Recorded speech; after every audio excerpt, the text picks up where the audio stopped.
If you're a father, a provider, somebody who is a breadwinner and needs to put food on the table, this channel's probably for you.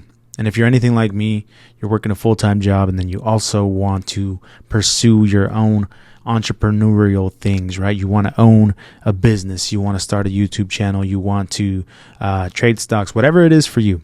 For this person right here, it's this YouTube channel. It's content creation. This is where I thrive. This is where I planted my flag, and this is where I'm choosing to plant my flag at the young age of 29 or the old age of 29, depending on how you look at it, right? Today's topic that I wanted to talk about today is near and dear to me just because it's having a plan, right? It's not having to have it all figured out, not having to think you have it. You should have it by now, right? But knowing your plan and sticking to it, knowing your goals, sticking to them, knowing what's true to your heart, right? What's true to what you feel and sticking to that, right? So let's get right into the video. I want to start by saying, if you're a father, let me start by saying this.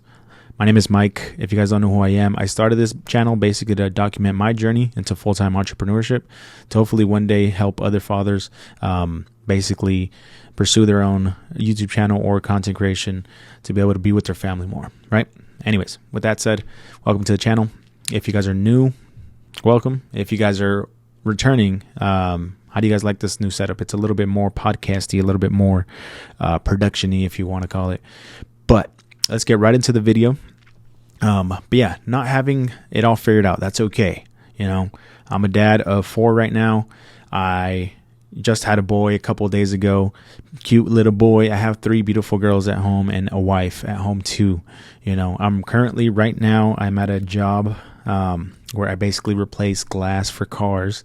You know, I don't necessarily love it. It pays the bills, but I'm already transitioning into another role, a sales role. I'll get more into it if I end up landing it. I just had a 3rd interview, believe it or not. But before all that, I was at a dealership as a service advisor. Did not like that job. Took a lot of time for me, a lot of mental energy. Nonetheless, enough about me. That's where I'm at right now in my life. By no means I have it all figured out, right? And by no means did I think I was going to have this many kids at this age, or by no means did I think I was going to be where I'm at now, you know? I think the most important thing, though, if you feel like you don't have it figured out, if you feel like you need to have it figured out right then and there, is not that you don't have it. It's knowing that you have a plan, right? That's the most important thing. Day by day, slow motion is better than no motion. You know, work day by day to get that, right?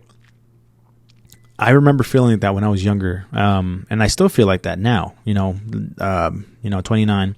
But when I was in my early 20s, and then also when I was, I think, 19, when I had my first daughter, that's exactly how I felt. I was not in the position. Did my camera just go out of focus? I'm tripping. I was in no position to have a child, right? I was 19, fresh out of high school, didn't have a high school diploma. I didn't graduate high school. I didn't have a job at the time. My girlfriend was, already pregnant, already 9 months, close to 9 months pregnant, or 9 months pregnant already. And then I had been applying to everywhere, fast food, construction, freaking grocery stores, you name it. I was applying there and nothing, right? Nothing. Until I finally went, the month that my wife was supposed to give birth, I landed a job as a courtesy clerk, pushing carts, like the most entry level, like teenager job that I could find, and I quickly got promoted to the meat department. I built a lot of my small family. I'm not gonna lie. That job gave me a lot. At the time my wife was working too. I think she was also working at a grocery store, and it was enough for us. It was enough. We had 1 daughter, and then boom, we had a 2nd daughter. And a 2nd daughter, obviously we needed more income. I decided to shift things a little bit. I start going back to school to get my diploma, get out of that meat department, and then go into another grocery store that paid me more, right? Because that's all I knew was basically by then. It was just retail grocery stuff.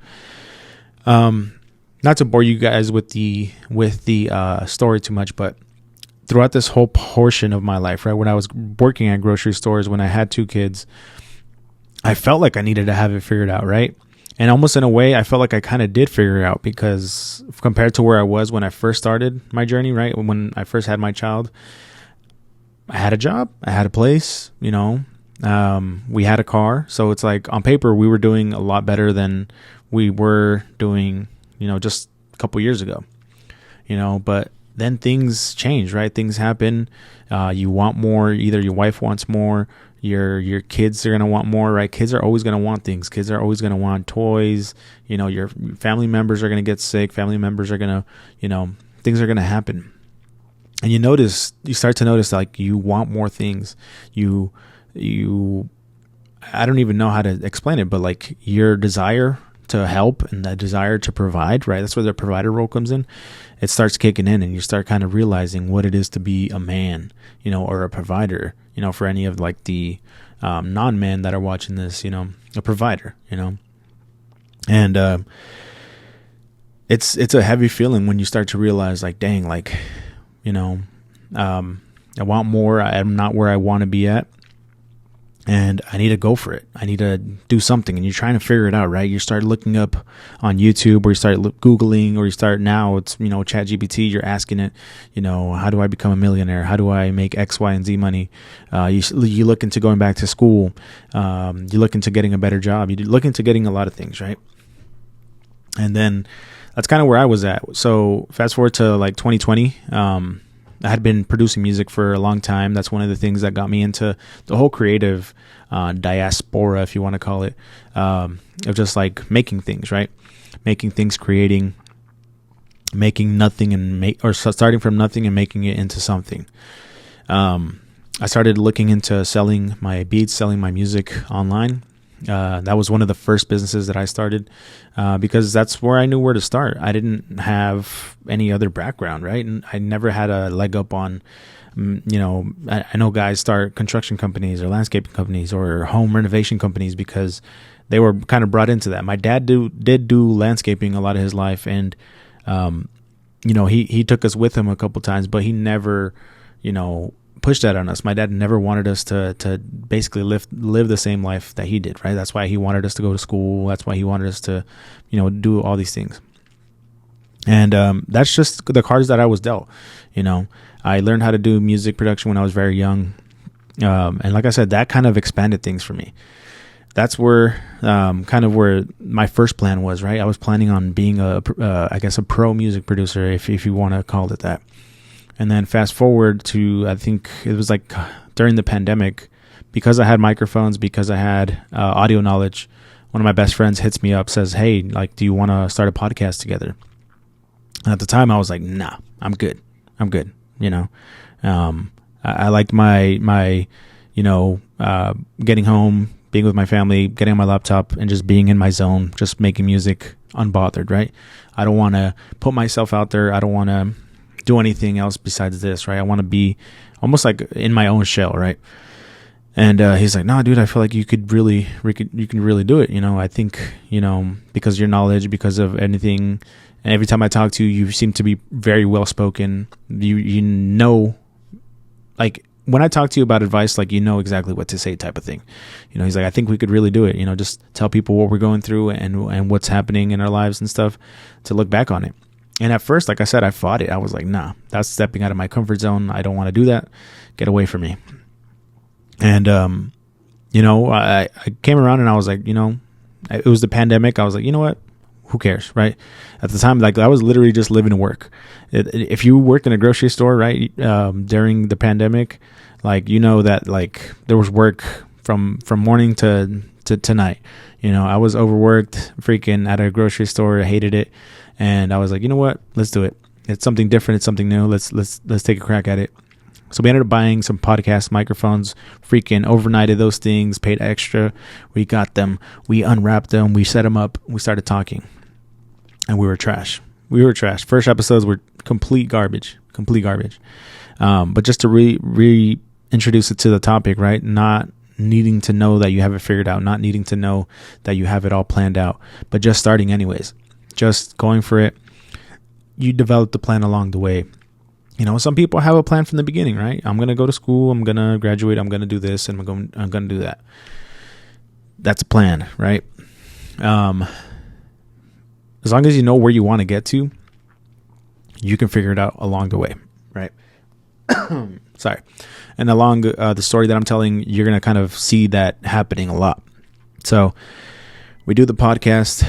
We do some throwaway episodes, and they're terrible. Like, we sound monotone. We don't sound like humans, or we sound like humans that are afraid to talk, right?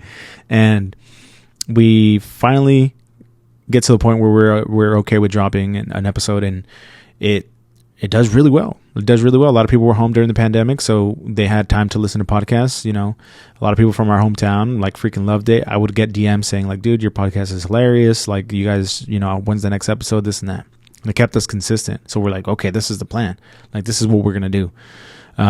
So we started doing the podcast and everything, and we go hard at it. We drop episodes not consistently, like on a schedule, but we drop at least 1 or 2 episodes like every week.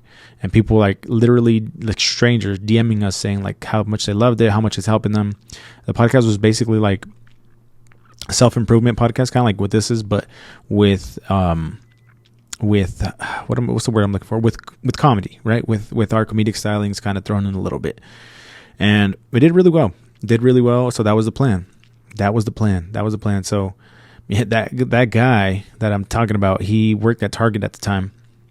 And he's like, dude, I know you hate that grocery job. Like, let's come to me with Target, or come to me to work at Target. Come with me to work at Target. And I'm like, bet, funny enough, that was one of the places I applied to when I was looking for a job when my first daughter was born. I didn't get it. And he's like, dude, I'll put in good word for you. You could be my reference, come work for us. Like, it's seasonal. Like, you'll get it. You'll be making more, or the same that you'll be working, the job that you're working at now, but you'd be a lot less stressed. And I was like, sign me up. So we do it. I do it. I start working there, and this son of a gun gets fired like the first week I'm there.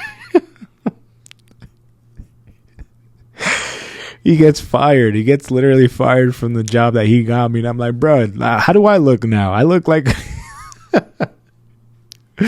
bro. So funny enough, like, I remember the day that it happened at the Target that I have in my hometown. Like, there's escalators, right? There's an escalator because it's 3 stories and stuff. And I was going up the escalator to go clock in, and he was coming down because he was he had just gone on his break or something, and we're passing each other. He's like, hey man, you want to have lunch today? And I was like, yeah, dude, say less. I'll see you later. I didn't see him later. I ate lunch by myself that day. I called him up. I'm like, hey man, what's going on? And he's like, dude, sorry, that's not how the conversation went. This is how it went. I had a feeling I knew what happened, so I call him, and I'm like, hey, where you at, dude? And he's like, I'm at home. And I was like, you sick? No. Right then and there I knew. I was like, dang, what happened, bro? Like, you good? And he's like, yeah, they canned me. And I was like, dang. And as the real homie, as the genuine true friend that I am, I started making fun of him. And whatever. And funny enough, he was my ride that day. So he came back to pick me up and stuff. And he went through it. My homie went through it. And he was looking for a job like crazy, right? Funny how that kind of is like a common thing in this. So I'm at Target, whatever. I don't really have a definitive plan at this moment besides making the podcast work, right? And my friend ends up getting a job at a nursery selling plants, and he's making good money, right? But before he started making good money, he had to learn the ropes, right, of the industry. He was new to it. It was something different, so he had to learn the ropes. And he tells me, hey, man, because I got this new job, because I need the money, since it's fully commission, there's no base pay or there's no hourly plus commission here. It's literally just commission. Like, I have to float on this. Like, this is the only thing I can focus on. I can no longer do the podcast with you, and it hurt. I was just like, I remember when it happened, we were in a parking lot at Cane's Chicken Fingers, eating chicken fingers. And he's telling me this news. I have sauce all over my lips and stuff. And I'm like, what are you talking about? And he's just like, I have to like fully focus on this for now to be able to do the podcast later, right? And I was just like, dude, I know what's going to happen. Like, we're going to stop and we're going to lose momentum, and it's just not going to be the same. And that's exactly what happened. He finally, after he got situated with that job and kind of learned everything, which I'm not blaming him for anything because he had to do what he had to do, right? But this kind of goes back into the topic. Like, I don't have a plan, and things are going to happen during your plan and stuff. And your job as a man, as a provider, is to pivot, is to fix yourself and just keep on going and figure out what the next thing is. And, he tells me, he's like, yeah, we're going to have to just, slow it down and stuff and not post as often. So I was like, okay, that's fine. Like I said, we did after that, but it just wasn't the same. It wasn't the same. It fizzled out. Once we slowed down with it, we were doing it in a spare bedroom at my apartment. At the time, our daughters were very young, so they weren't sleeping in their room. They were just sleeping with mom and dad. So I finally gave them their own bedroom, right? I was like, we're not really doing the podcast anymore, so I'm just going to give them their bedroom back. And then I'm going to, if we ever get to it, we get to it, So we give them back their spare bedroom. And, of course, this guy's like, we should try doing the podcast thing again. And at this time, I was so down for it. I was like, yeah, let's do it. But we needed a space now. I didn't have space in my tiny apartment. He didn't have an apartment. He lived with his parents at the time, and we couldn't do it. We couldn't find a place to do it. So we started looking all over Facebook. We started looking in online. We're looking for office spaces and stuff to rent out. And finally, we find one, and it's a small little tiny unit. The rent is like super cheap, so we're like, okay, we just literally need it just to like come in, record an episode, and then bounce out. We got it, and then the juices started flowing. As soon as we saw an empty space that we were renting, we were like, what if we rent out the space in the podcast space and do that? And that's kind of where the plans started changing. So the plans started coming together. So we're like, okay, what if we're doing podcasting? Like, we might as well do like video with it, right? Let's buy cameras. And that's what we did. We bought cameras and stuff like that. And at the time, like I said, like we didn't have it fully figured out, but we're like, okay, the podcasting is still what we want to do. Once we bought the cameras, it opened up the floodgates. Then we got shiny object syndrome. Like, oh, what if we do photography? What if we, and then I started looking up like what photography mediums pay the most and stuff. And it was like, oh, real estate photography, you can get paid a lot to do that. And it's consistent work. So we started going down that avenue. We started, once we got into that, we're like, oh, we can market for these people. So then we started real estate marketing and just marketing in general. And then, like we went down so many rabbit holes to where like I lost vision and I lost my original plan, right? Of what I wanted to do in the beginning and that was like make stuff, create. And we fast forward, I don't want to bore you guys too much with the story. We end up making a landscaping company because he was working in the plant industry at this point for like 2 or 3 years now. So he knew it like the back of his hand, and we did it. I don't want to get too much into that. We made a lot of money, or at least what I perceived as a lot of money. And things happened. Things got messy. People got involved that weren't the original people, and it just kind of fizzled out. I'll leave it at that. It fizzled out, and I was left in a place where I was just like lost, because I was like, I put so much money, time, energy, sweat into that. Almost got heat stroke at a freaking job site. Like it freaking, and it bummed me out because I was like, dang, like I had a plan, we had a plan, and then we ended up here with shiny object syndrome, where we were chasing every dollar to basically, make an ends to meet, I guess, and I was, at least me, I don't know if the guys went through this, the guys that I was in business with, but I just felt so lost. I was like, man, just imagine clocking into your actual job the next day. Like, you're just like, dang, like I'm still stuck here. Like, and then not just that, but like to relate it to, the father figure that I am. It's like, I want more for my children, and I'm back to a spot where that's not going to happen. Right. Because when you start a business or you start a channel, like you're full of like, you're so green. You're like, dang, like anything's possible. I can do anything. I can, do this and do that. And then when that gets stripped away, you're like, dang, like now what? Right. It's like the lottery, right? When you buy a lottery ticket, like you're imagining, you're doing the math in your head even already. You're so excited for it. And then once you lose, you're like, dang, now what? Right? let me try again. And there's only so many times that I feel like somebody can try again. And I'm not condoning freaking buying lottery tickets or anything like that, or gambling, right? But I guess what I'm trying to say is the risk involved. Right? So the risk involved, like the ratio, what you're willing to tolerate for what you gain, depending on you. For me, a lot of it was risky because, like I said, I was more after the fact, more recently, I was the sole breadwinner, and excuse me, oh my goodness, I was the sole breadwinner, so a lot of things were risky, but I felt like I still had time.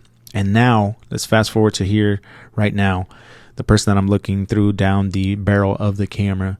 I don't feel like I have that time anymore. I know I do. I know a lot of people say like you're still young and things like that, but I don't feel like I have time anymore, because even though like you can call me young, whatever, like the only thing that's happening is we're getting old. Our kids are getting older. I'm getting older. Our parents are getting older. The time that we have left on here to enjoy things is very small, and because I didn't stick to my plan, I didn't stick to what felt true to me, I ended up wasting a lot of time. Yes, I made money and stuff like that, but not enough to like change my life, and it's not just about the money, right? It's also what keeps you consistent, what you're passionate about. I think a lot of the things that we did or we tried besides the podcast, I wasn't passionate about, It's just that we pivoted too much to where we're like, okay, like we're chasing the dollar because we need it, right? Because we need it, not because we just want it, because we needed it. And we ended up just burnt. I ended up just like burnt out and like kind of just like, I don't want to do this anymore until recently. Until I started seeing other creators, people in their 40s, people in their 50s, or even just young people or people my age, like doing it, just making the life that they designed or planning the life they designed, sticking to the plan, pivoting if anything happened, and arriving. And I just still feel like that life is still fully possible, still fully graspable, where I can wake up in the morning, decide my own schedule, do my own work, be home with my family a lot more, and then reap the benefits, right? Make more than I do at my job, have more time than I do at my job, be more happy than I am at my job. That's super important. Have more times for my health, right? To go on walks, to make dinner at home, stuff like that, And if you're a father, like that's probably what you're looking for. And I'm sorry if I kind of babbled a lot or kind of just give you guys too much of my story. But it's important to me, and it's important for you guys to know, like, hey, this guy's not coming from a background of like he got it handed to him or he has it figured out or something like that. I'm still figuring it out, and all the things aligned for me, right? I had a space to do it, which is this office space that's left over from our other ventures. I have a camera, which is my phone. I have microphones. I have things to talk about, and if you're watching this, you probably have things to talk about, no matter what you've been through, even if you don't think it's the most exciting life that's ever been lived, like you have something to talk about. And I encourage you, if that's what your goal is, freaking go for it.